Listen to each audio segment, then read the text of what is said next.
Di tengah hamparan padang pasir nan luas, Raja Harun ar-Rasyid terbangun dengan senyum lebar yang tak biasa. Ia baru saja bermimpi aneh, yaitu sedang duduk di singgasananya sambil memegang bintang di tangan kanan dan matahari di tangan kiri. Dalam mimpi itu, semua rakyat bersorak menyebutnya Raja Teragung sejagat raya. Mimpi itu begitu mengganggu pikirannya, bukan karena anehnya mimpi itu, tapi karena satu hal, ia ingin mewujudkannya. Tapi bagaimana? Bintang, matahari, ia bukan dewa. Namun, ia tersenyum licik. Abu Nawas, gumam sang raja, kau memang pandai mengecohku. Tapi kali ini, mari kita lihat siapa yang akan terjebak. Raja segera memerintahkan pengawalnya, panggil Abu Nawas ke istana. Katakan padanya, aku punya tugas yang tidak bisa ditolak. Tak lama, Abu Nawas datang dengan wajah ceria, sambil mengunyah kurma. Ada yang bisa hamba bantu, tuanku, katanya sambil membungkuk dalam-dalam. Sang raja mengelus janggutnya. Abu Nawas, aku ingin kau membawakan aku satu bintang dan matahari ke hadapanku sebelum matahari terbenam hari ini. Abu Nawas diam, lalu tertawa pelan. Tapi raja tidak tersenyum. Ia justru menatap tajam. Jika kau gagal, lanjut raja, kau akan diikat dan digantung terbalik di menara istana selama 7 hari 7 malam, sambil dibacakan puisi membosankan dari penyair istana yang suaranya cempreng. Abu Nawas langsung pucat. Hukuman itu lebih parah dari apapun, terutama bagian puisi dan suara cemprengnya. Tapi setelah diam sesaat, ia tersenyum. Baiklah, tuanku. Hamba akan memenuhi permintaan itu. Tapi izinkan hamba satu permintaan kecil. Apa itu? Tanya raja curiga. Hamba hanya ingin menutup seluruh kerajaan dengan kain hitam lebar sepanjang kerajaan. Supaya saat bintang datang nanti, cahayanya tidak kabur karena sinar matahari. Raja mendelik. Bagaimana bisa kau menutup seluruh kerajaan? Abu Nawas menjawab tenang, seperti bagaimana tuanku bisa membawa bintang dan matahari ke hadapan tuanku. Kabar permintaan raja menyebar ke seluruh penjuru. Rakyat geger. Raja kita sudah gila, teriak seorang kakek tua sambil menatap langit. Apa Abu Nawas bisa memenuhi permintaan gila itu? Tanya seorang anak kecil kepada ibunya.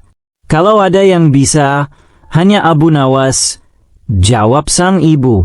Sementara itu, di rumah kecilnya, Abu Nawas duduk termenung sambil bermain dengan seekor kucing. Wahai kucing, katanya, jika kau bisa membawa tikus dari dalam tanah, mungkin aku bisa membawa matahari ke istana. Tapi bagaimana caranya mengecoh raja kali ini ya? Tiba-tiba ide cemerlang muncul di benaknya. Ia melompat, menepuk tangan, lalu tertawa keras. Raja, bersiaplah. Kau pikir kau menjebakku, padahal kau sendiri akan terjebak dalam perangkapmu. Keesokan paginya, Abu Nawas datang ke istana dengan rombongan. Tapi rombongannya aneh. Bukan tentara atau ilmuwan. Ia membawa seorang anak kecil membawa lentera. Seorang pemuda membawa cermin besar. Seorang kakek buta membawa bantal. Dan seekor unta dengan tudung emas di punggungnya. Sang raja yang melihatnya langsung tertawa sinis. Apa ini? Kau pikir ini pementasan sandiwara? Abu Nawas menjawab dengan tenang. Tidak. Tuanku, ini adalah prosesi penyambutan bintang dan matahari. Mana bintangnya? Bentak raja. Anak kecil dengan lentera itu maju. Ia mengangkat lentera ke atas. Tuanku, kata Abu Nawas, ini adalah bintang. Bukankah bintang hanya tampak di malam hari? Dan cahaya kecil inilah yang biasa disebut bintang oleh para pelaut di malam gelap. Raja memicingkan mata. Itu lentera, bukan bintang. Tuanku, dalam mimpi tuanku pun bintang itu tak bisa disentuh. Maka inilah satu-satunya bintang yang bisa dipegang tangan manusia, jawab Abu Nawas cerdik. Sang raja hendak membantah, tapi penasaran. Lalu, mana mataharinya? Pemuda dengan cermin maju ke tengah lapangan istana. Ia mengarahkan cermin ke matahari hingga cahaya terpantul terang menyilaukan. Tuanku, Abu Nawas berkata sambil menunduk sopan, inilah matahari. Tidak mungkin manusia membawa matahari sejati, karena seluruh bumi akan terbakar. Tapi pantulan sinarnya ini kini hadir di hadapan tuanku, seperti permintaan tuanku. Raja terdiam, mencoba mencari celah untuk menyanggah, tapi semua jawabannya masuk akal. Terlalu masuk akal. Belum puas, sang raja bertanya, lalu apa fungsi si kakek tua dengan bantal dan unta bertudung emas itu? Abu Nawas menjawab, kakek ini adalah saksi. Karena beliau buta, maka tak bisa berbohong karena tak melihat. Tapi ia akan merasakan kehangatan matahari di wajahnya dan tahu bintang itu menyala dari panas lentera. Dan unta ini adalah hadiah untuk tuanku. Hadiah? Dari siapa? Dari alam semesta, jawab Abu Nawas mantap. Karena hanya tuanku raja yang bisa meminta bintang dan matahari dan tetap hidup. Raja Harun ar-Rasyid terdiam. Lama. Para menteri mulai berbisik. Rakyat mulai bersorak. Hidup Abu Nawas. Tiba-tiba raja berdiri dan berkata lantang, aku belum puas. Aku ingin matahari masuk ke dalam istana. Bukan hanya pantulan sinarnya. Abu Nawas mengangguk. Baiklah, tuanku. Tapi izinkan hamba satu permintaan kecil. Apa lagi? Tanya raja curiga. Hamba minta seluruh istana dihancurkan, diganti dengan atap kaca. Dengan begitu matahari bisa masuk langsung tanpa penghalang. Raja hampir jatuh dari singgasananya. Kau gila. Seperti permintaan tuanku sebelumnya, jawab Abu Nawas sambil tersenyum. Raja menatapnya, lalu tertawa. Tertawa terbahak-bahak. Abu Nawas, kau benar-benar licik dan cerdas. Aku kira aku sudah menjebakmu, tapi ternyata akulah yang terjebak. Para menteri ikut tertawa. Para rakyat pun bersorak. Sejak hari itu, Abu Nawas semakin dicintai rakyat. Dan raja, walaupun sering jengkel, diam-diam sangat menikmati setiap jebakan balik dari si cerdik yang satu itu. Suatu hari aku pasti bisa mengecohnya, kata raja. Tapi entah kenapa, hari itu tak pernah datang. Karena Abu Nawas adalah satu-satunya bintang dan matahari sejati yang bersinar di kerajaan padang pasir. Beberapa hari setelah kejadian bintang dan matahari, Raja Harun ar-Rasyid duduk di taman istananya, menatap langit. Ia merasa kesal, bukan karena Abu Nawas mempermalukannya, tapi karena ia selalu gagal menjerat orang itu. Ia lalu menampar pundak Perdana Menteri yang duduk di sebelahnya, membuat teh yang baru saja akan diseruput tumpah ke jubah.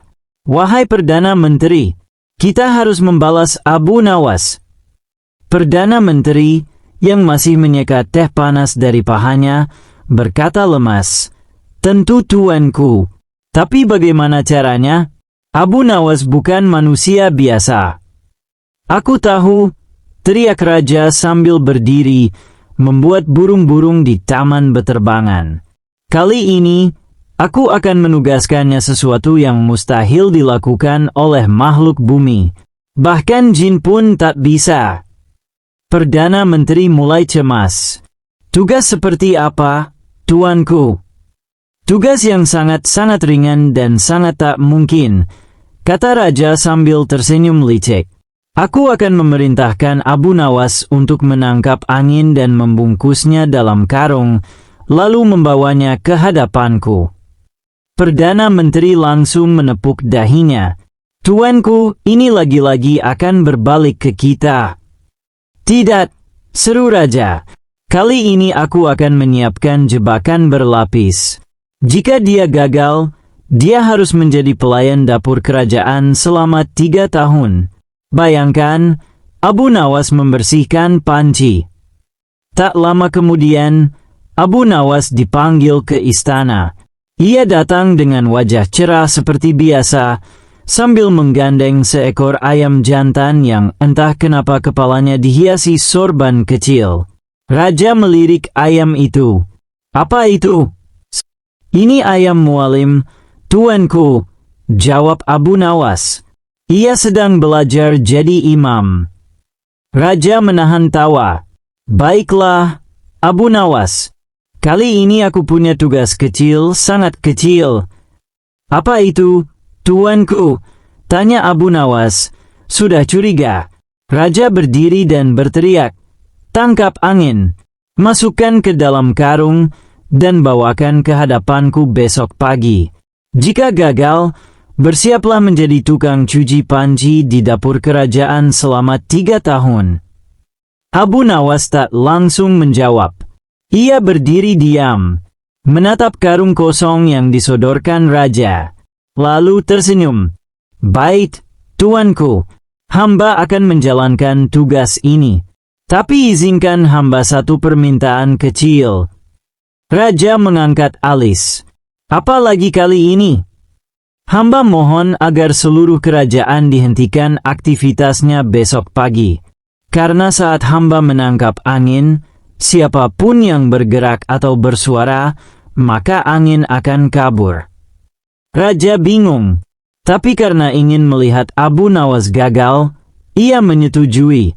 Baiklah, besok pagi, seluruh kerajaan akan diam. Keesokan harinya, jam 5 pagi, Raja berdiri di balkon. Seluruh kerajaan sunyi senyap. Tak ada suara ayam. Tak ada suara orang. Semua jalan kosong. Bahkan tukang siomay pun tiarap di balik gerobaknya. Tiba-tiba dari kejauhan terdengar suara gaduh. Bruk! Bruk! Abu Nawas datang sambil menyeret karung besar. Ia berjalan penuh gaya. Karung itu digendong pakai bambu seperti mengangkut hasil panen. Abu Nawas, seru raja. Apakah itu angin? Benar, tuanku, jawab Abu Nawas sambil ngos-ngosan. Tadi pagi sebelum matahari terbit, hamba sudah menjebaknya. Hamba bangun lebih awal dan mendekati lembah tempat angin sering lewat. Dengan bantuan karung dan sulap kuno dari ayah hamba, hamba tangkap ia dengan cepat. Raja mendelit. Mana bisa kau menangkap angin? Tuanku, jangan meremehkan ilmu orang desa. Jika tuanku tidak percaya, silakan buka karung ini. Raja, yang terlalu penasaran, langsung membuka karung itu. Bruk! Seketika Abu Nawas mendorong karung itu ke arah raja, dan dari dalamnya keluar bau kentut yang super busuk. Raja langsung jatuh terduduk, wajahnya pucat, mata berair. Apa ini? Abu Nawas menjawab tenang, itulah angin, tuanku. Angin dalam bentuk paling jujur. Tak bisa dilihat, tapi bisa dirasa dan dicium.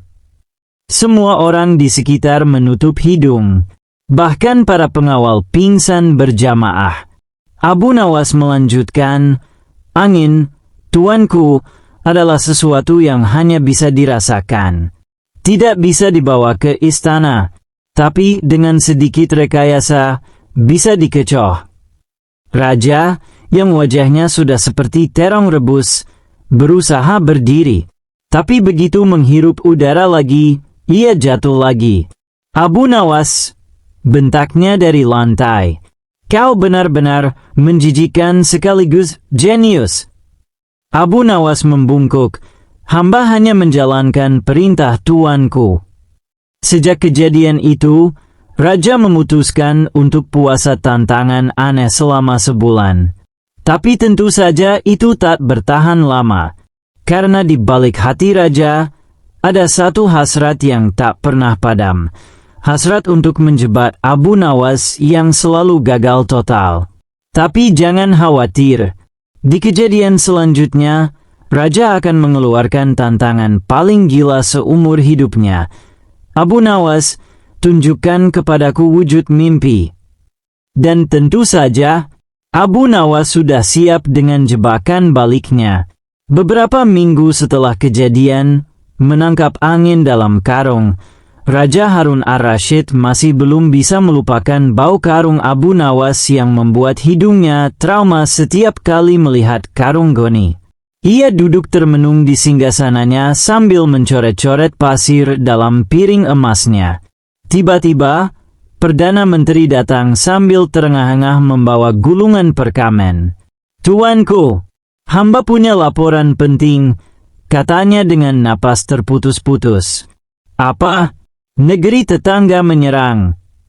"Bukan, tuanku," katanya sambil memandang sekeliling. "Tapi Abu Nawas sedang viral lagi di pasar. Ia bercerita bahwa semalam ia bermimpi menjadi raja di istana ini dan memerintahkan seluruh pejabat untuk joget unta di depan rakyat." "Apa?" teriak sang raja hingga mahkota hampir terpental. "Dan katanya," lanjut sang menteri dengan pelan, "tuanku menjadi juru masak istana dan dikejar-kejar ayam raksasa." Raja berdiri sambil menghentakkan tongkat emasnya. Kali ini, dia keterlaluan. Lalu ia berkata lantang, "Panggil Abu Nawas. Hari ini juga."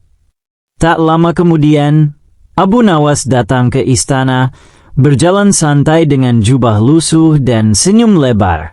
"Hamba datang memenuhi panggilan tuanku," ucapnya sambil membungkuk dalam-dalam. "Abu Nawas," bentak Raja, "aku dengar kau bermimpi aku jadi tukang masak dan joget di pasar." "Ah, tuanku tahu," jawab Abu Nawas santai. "Itu hanya mimpi, tuanku. Tidak nyata." "Tidak," seru Raja. "Kalau kau bisa mengolok-olokku dalam mimpi, maka aku akan memberi tantangan balik." Abu Nawas mengangkat alis. "Tantangan apa lagi, tuanku?" Raja tersenyum licik. "Wujudkan mimpimu. Aku perintahkan kau membawa mimpimu itu ke hadapanku. Buktikan bahwa mimpimu bisa menjadi nyata." Malam itu, Abu Nawas duduk di rumahnya yang sempit sambil menggaruk-garuk kepala. Bagaimana aku bisa mewujudkan mimpi? Mimpi kan bukan benda. Tidak bisa dijinjing. Tidak bisa disimpan di guci. Tidak bisa diikat tali." Istrinya yang sedang menanak nasi di dapur berkata, "Kalau begitu, buat Raja ikut bermimpi yang sama." Abu Nawas tersentak. Ia tersenyum. "Astaga, kau benar." Lalu ia membuat rencana licik, jenaka, dan sangat Abu Nawas sekali. Keesokan harinya, Abu Nawas datang ke istana dengan membawa semangkuk besar bubur gurun pasir, makanan khusus yang terkenal membuat orang mengantuk dalam waktu 3 menit. "Tuanku," katanya sopan, "sebelum hamba mewujudkan mimpi, izinkan hamba menjamu tuanku dengan makanan pembuka dari kampung halaman hamba." Raja yang rakus langsung menyambar sendok. Setelah semangkuk habis, matanya langsung berat. Mulutnya menguap. "Kenapa dunia mulai berputar?" "Selamat tidur, tuanku," bisik Abu Nawas sambil tersenyum. "Nikmati mimpinya."